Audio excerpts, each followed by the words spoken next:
There was one issue that was just so challenging for me to cover in the movie, and that was national volume discounts. I struggled to understand it, and then I had to consult with a number of lawyers to make sure that I was explaining it correctly in the film. And I understand that since the film has been finished, that the regulations governing these national volume discounts have changed again. Can you give the definition of national volume discounts and how they work in the school lunch program? Sure, but I want to at least explain in what circumstance they would even become an issue. Okay. When a school district decides, okay, lift the burden, outsource, they can enter into a fixed price contract or what's called a cost reimbursable contract. I just want to get rid of the fixed price contract because in that arena, there is no issue regarding national volume discounts. And do most of the schools have a fixed price? Or No. My experience and all the investigation I've done suggests to me that perhaps 15%, maybe 20, but I'll stick with 15% of all contracts are fixed price. One comment about that, if anyone cares about making that choice, the danger with that is simply this. In those fixed price contracts, the food service management companies who do say to you, Mr. School Administrator, look, we'll serve every child for $2.13. They're taking a bottom line risk because at that point they're saying, we'll give you the count of meals we've served, pay us times $2, pay us that count times $2.13, and then it's their job to incur the expenses for less than $2.13. Staff, food costs, everything. They have to skinny down the expenses. The danger should be obvious. They can drive the quality of that food right into the trash barrel. So the contracts in these cases don't specify the quality of the food, just the cost of the Never. meal. And regrettably, all the contracts I reviewed are very light on food, very long on how are we going to make our money. Okay. It's all about accounting and finance and all the stuff that lawyers love to bang out as a matter of legal obligation.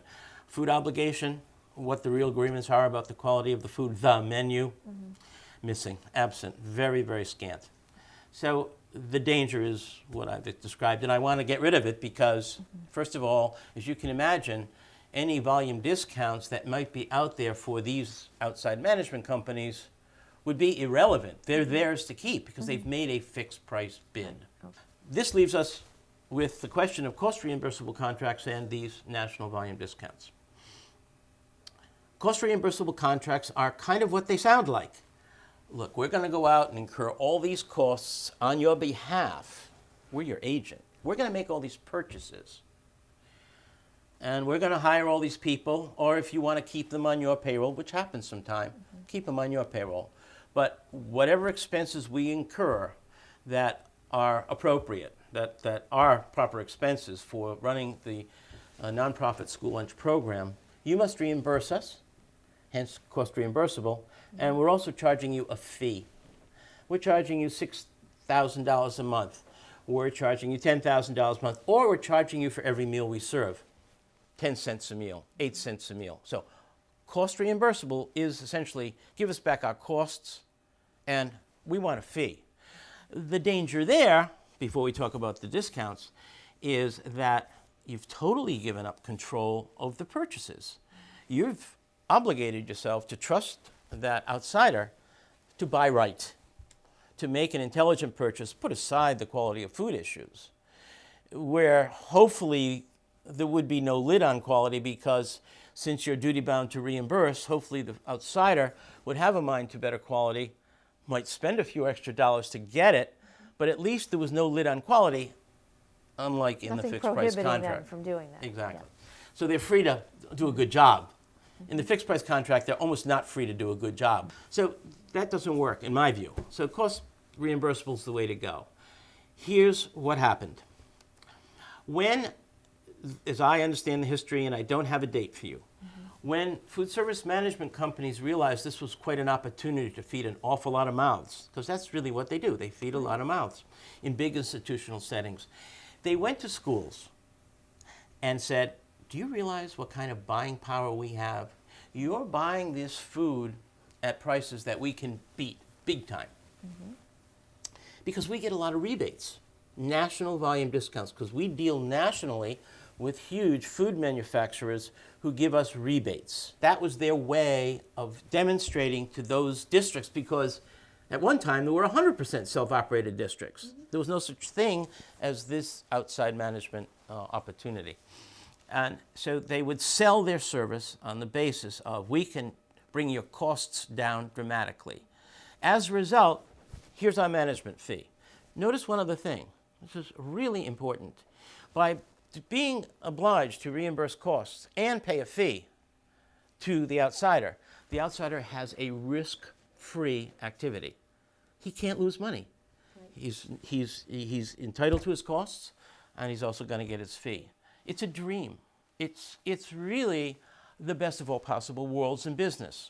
It turned out that, and I don't have the turning point, they changed their sales pitch. Apparently, the management fees that they were looking to earn were rather dramatic. So when they stated their management fee, and let's call it $250,000 in a decent-sized district, the school districts weren't biting. Suddenly, $250,000, oh, maybe you're going to save us some money on the costs. But why should we pay $250,000? We've always done it ourselves. That's an awful lot of money suddenly. And they probably didn't have confidence, I don't know this, that the savings and costs would be there. Some point, this all changed. The companies decided that they would now insist in their contracts that they keep the rebates. Suddenly they weren't passing the rebates back to the school. They were going to keep them. And so that's what you're talking about when you say national volume discounts. It turns out, because of my piles of papers over there, that these discounts are, to the best of my ability in terms of all that I've looked at, 150% of the stated management fees. So that if a fee is stated at 40 in these contracts, it would have in the previous iteration been 100, because $60,000 compared to $40,000 is the ratio of the rebate amounts to the stated management fee. So they're still making $100,000, but they're able to come to the school and say, we're only going to charge you $40,000. What a deal. They stated the fees so low, they were irresistible. The real cost of the service is both pieces, the stated fee and the discounts. And they get those discounts because of X million bags of potato chips accumulated through all their various accounts. And so the challenge would be, first of all, even who's doing the bookkeeping here to figure out what portion of it is my little school district versus Yankee Stadium in terms of what they Absolutely, and it's now going to be the new wrinkle, because, and I'll explain that. Let's back up one step. When a district decides they want to look for outside help, they create a request for proposal vis-a-vis these cost reimbursable contracts. On fixed price contracts, they create what's called an invitation for bid. It's a number. That's all they care about. 216? Nah, we'll take the 213. The specs are in 7 CFR 210. The regulations for the National School Lunch Program are in that section of the Code of Federal Regulations. Point 10 is all of the stuff about what has to be served to meet nutritional requirements. Right, a type A meal, a complete what's called meal. type A, right, a reimbursable meal. And yet, no foods per se are discussed. They're certainly encouraged to purchase food in large volumes so that they can get these rebates. They don't apply to things like broccoli and peaches, do they? Isn't it all processed items? It is just that. And why is it just that? Because the volumes that these food service management companies are capable of generating are the dream of every entity that produces and fabricates food. There are some big names that dedicate a lot of their efforts to providing meals that are of interest to children in the school lunch program. And they are the ones who invite the volume. The farmer growing the broccoli doesn't want to have that conversation. Right. They're able to say, well, our price is $10 for the case, but for you, since you're going to be buying 1 million cases, we'll make it 8. They have that negotiation. And therein is the rebate. It's the spread. The price, and then there's the other price. Right. And so when in a cost reimbursable contract, the school district is billed, they're not even billed the 10. They're billed the distributor's markup of the 10, so that it could land at the district at $12.50. 25% of 10 is $250 plus 10 is $12.50. The food service management company is obliged to pay the distributor the $12.50. The school district is obliged to reimburse the food service management company the $12.50. Getting bored yet? The distributor that is trucking and storing the food for the food service management company would be paying the $10, and then at some magical moment, the food service management company middleman, it's really, and it's not a cruel term, they are in the middle of all of this, gets the difference between the 8 agreed upon that the food manufacturer would get and the 10 the food manufacturer got received from the distributor, and gives the 2 back. The food manufacturer gives the 2 back to the food service management company. That's the rebate. Okay. And what's so curious about it all is, well, gee, why create or why have this price of 10 when the true price is 8? Well, you can see when you mark up the 10, it gets to $12.50 through that very curious arrangement.